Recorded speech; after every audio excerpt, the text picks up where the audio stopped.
Good afternoon, ladies and gentlemen, and welcome to this week's Quick Bites webinar from Just2easy. My name is Paul Wright, and I teach computing in 2 primary schools in Kingston upon Hull, and I'm currently working part-time for Just2easy.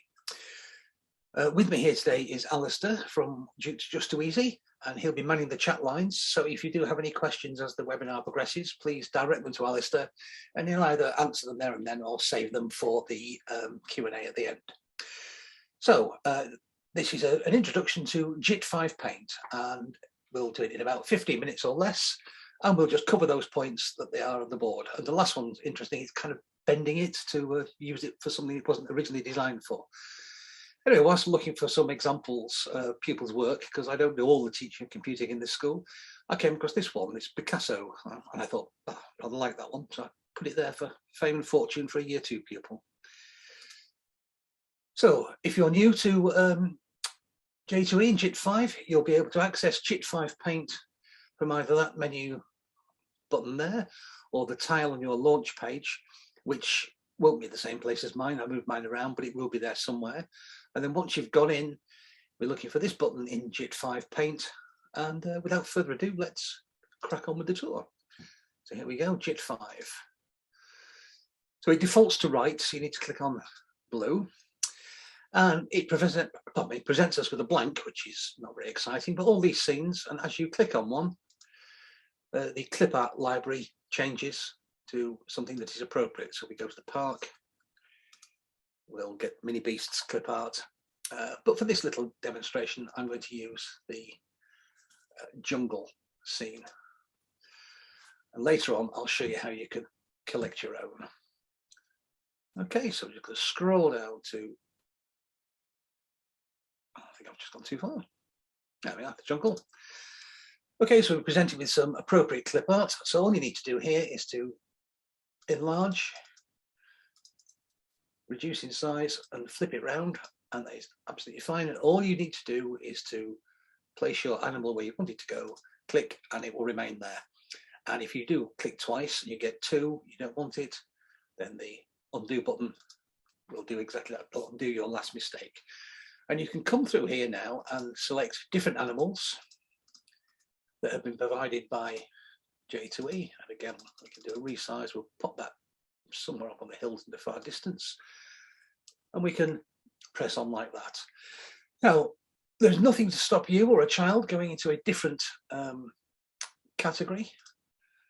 And for some bizarre reason, dropping an alien into your jungle scene. So that can be done. You can go through any of the clip art sections that J2E have provided, but you can also click here on this world button. There's a web search, and it's a safe and secure web search, so we shouldn't find anything inappropriate, and all the images have been cleared. So I'm going to click on here, and you just pop your search term in. So I'll go for a Not Find a Tiger. And I can include photographs if I want to, but I think I'll just stay on the clip art one for this. We just need to click on it. And it'll appear up there. We go. And you'll notice that quite often when you used to get images off the web, they had a horrible white background to them. These won't happen in Jit 5. It's been cleverly coded to strip out that, so you needn't worry about that. Okay, so that's the clip art side of things dealt with. Then we'll have a quick look at the brushes and tools down here. So obviously we've got a brush where we could go and paint our own tree. And you can see here it's resizable. So and then we'll go and grab it in green. And I think we can see why I use the built-in clip art rather than draw my own. If you want your own custom colors, then you can quickly come down here and choose your own bespoke shade. And it will grow like that. Time for the undo button again. And then down here we have this very useful feature called textures. So I'm just going to click on the textures. I'm going to select this leaf one, and we can either draw with textures, paint the paintbrush, or we can fill in. So I'm just going to choose the paintbrush to fill in, and we'll see here that we can have a slightly more realistic looking plant by, I think I can save my other one there, by using those. And there are different textures, as you can see, some appropriate for a jungle scene and some less so. They're all in there. But as well as filling in, if I click on the paintbrush, I can paint a lily pad in the middle of my pond. So, you know, it's a fairly simple start, but we can get quite sophisticated with our choice of tools around here.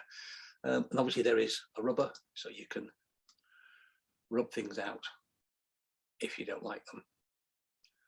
And it will only rub out things that you have put on the page. So if I rub out the alien, it won't rub out the background, which is very handy.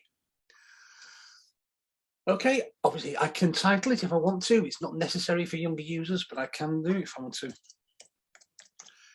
And then I'm going to save it. And that will just save as a file that I can call back up later on.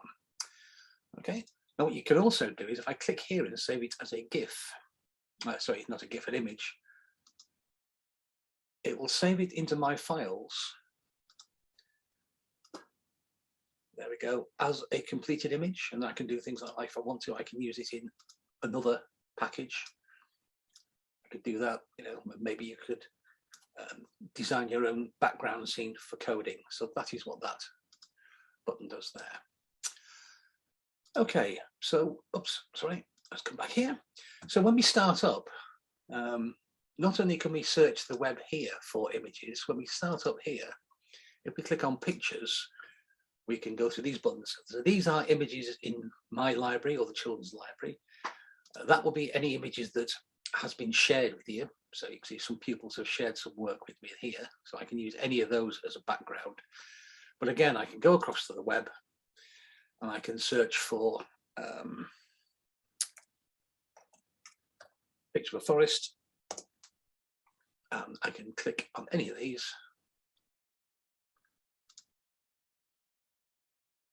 And I can use that as a background to my work. There we go. See, I can now do what I did before and pop animals or search for other ones. Okay, so that's, you know, yeah, you're not fixed into just the clip art that J2E provide. You have other options here. Okay, so I think that's probably enough. I'm just going to finish off with just a few examples now. These are just screenshots that I've trawled from the school I work in. So this one is a bookmarks template. I provided that. I went on the web and I just found a bookmarks template and then shared it with the pupils. And then they used the tools that I've just showed you to create their own bookmarks. This one, obviously, they're doing a bit of recycling. So again, you can see here that they've saved and searched. Now, the save me icon there, they've got that from speech bubbles. So make that bigger, like we've done before. There we go. So the speech bubbles. Here is, this is one that I did with the pupils, linking to geography. We asked them to search for an image which would have had a few geographical features on, and then used the text tool here. There we go. Just click on text tool and label it, and then you just click on it and drag it in. Okay, so that's what that is, and that's what I was referring to about bending it slightly away from it being a paint package to almost like a small desktop publishing package. Same principle here. The children have searched for different types of houses, and then they have just added them in and labeled them underneath. And then a few more examples. This was a screenshot I did of a display, but the way that I did this one, I went and searched and I found all these different sorts of hats because that was the theme of their topic, and I shared them with them. In the first instances, that's what the children used, and then later on they quickly went and used the web search to search for their own. And then they used the tools in JIT 5 to either just colour them in or decorate them. You can see it, pick a theme. Okay.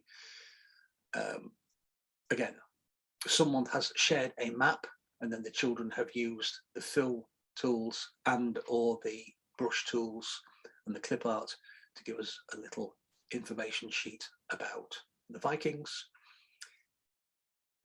Again, speech bubbles on a theme. The topic obviously was penguins, cold places. One little tip is that if you put all your information in one speech bubble, it can look a bit grainy when it's enlarged. So we just said, we'll just choose a different one for each fact that you want to give. And then the last one here, I love this example. A child did a birthday card for his mum and dad without any prompting, just knew how to do it.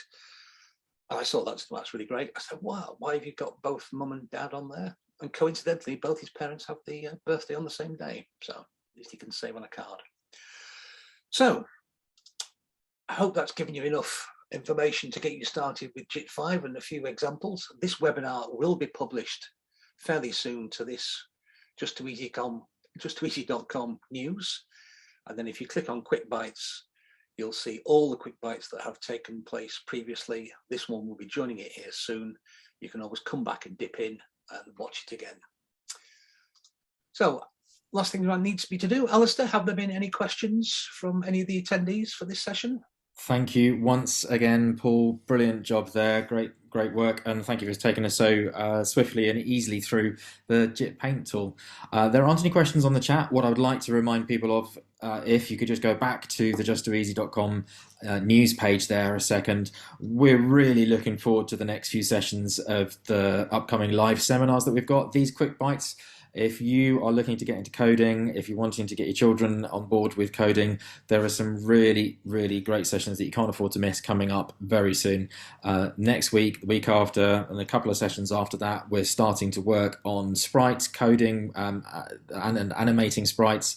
We're looking at shapes and repetition, using loops, all of those fun things that no teacher should be missing out on for learning to teach with coding. So join Paul for those next time. Thank you again, Paul. You're welcome. And thank you for attending. Thank you very much for your time. Have a great day, everybody. Bye for now.